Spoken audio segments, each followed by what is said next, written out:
Wednesday morning, 6 a.m. here on Breakfast Television. A manhunt continues at this hour for a suspect in a fatal shooting in Surrey. Police are trying to find 33-year-old Barry McQuarrie. He's suspected in a townhouse shooting late Monday night that killed a man in his early 30s near 174th Street and 57th Avenue in Cloverdale. McQuarrie is also wanted on a series of unrelated charges. Police believe the shooting death is related to an ongoing domestic dispute. This is scary, yeah. Like it's pretty sad that, you know, it has to turn to violence, right? Police think McQuarrie could be driving a blue 2010 Kia Borrego SUV. He's considered armed and dangerous and should not be approached. The Vancouver Police Department's sex crimes unit is dealing with another case after a woman was attacked near Kingsway. It happened yesterday morning just after 2:30 a.m. The victim was on Road Street by Norquay Park when a man grabbed her from behind, put his arm around her throat and threatened her. The woman fought back and the man ran away. He's Caucasian, about 35 years old, 5 feet 10, weighing about 140 pounds. He has short blonde hair and a pockmarked face. He was wearing a black hoodie, tan shorts, and black shoes with caramel-colored soles. Meanwhile, the Vancouver Police Department is looking for a female suspect after a violent robbery on the downtown east side. This one happened around noon on Sunday in Oppenheimer Park. A woman dragged an elderly man into the bathroom and choked him until he passed out. The 80-year-old victim remains in hospital this morning with a broken nose and bruises. The suspect is Caucasian, in her 30s, 5 feet 2, with a heavy build and dark shoulder-length wavy hair.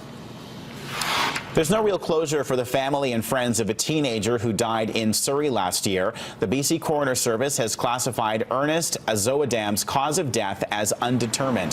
The 16-year-old was on a party bus with friends and collapsed before it pulled into a gas station. The coroner previously ruled out drugs and alcohol as possible factors. The coroner is looking for help in identifying a man who died outside Whistler last November. His body was found in a heavily wooded area, but the death is not being considered suspicious. The man was between 50 and 65 years old, with long gray hair tied back with a scrunchie. He wore bifocals and a navy hoodie with an Academy of Learning backpack.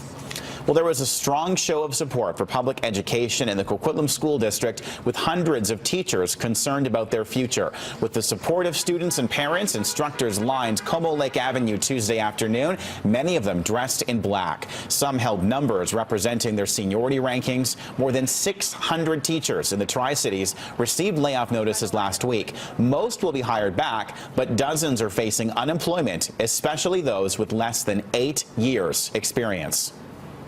I'm number 448. I've been teaching in this district for 6.5 years. I chose it because I love to teach, I love to educate, I love to give back to the kids, and my fear is that for my children that are coming into the system, that there's not going to be anything left for them. There's not going to be the textbooks, there's not going to be a library. The school district is dealing with a $13 million budget shortfall. It blames the cuts on lower enrollment, particularly in high schools. Well, today marks the one-year anniversary of Christy Clark's surprise win in the BC provincial election. In her year in office, Premier Clark continues her focus on establishing the LNG industry here in British Columbia. But there have been some big labor disputes under her leadership, notably the container trucker strike and the ongoing issue with BC's public school teachers. Last year's victory was the 4th straight majority win for the Liberals. This despite the polls saying the exact opposite would happen, with Adrian Dix and the NDP coming out on top.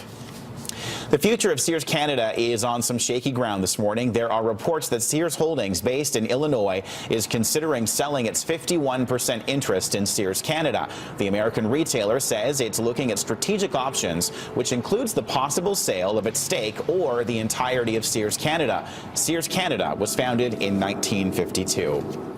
Overseas, rescuers are in a race against time to reach more than 200 miners still trapped underground in a coal mine in western Turkey. An explosion and fire early yesterday is already blamed for a massive number of casualties. The government confirms the disaster has killed at least 232 miners, with the victims dying of carbon monoxide poisoning. There were 787 people inside the mine at the time, and fewer than half of them were rescued. Hundreds have gathered outside the mine and the hospital waiting for news on their loved ones.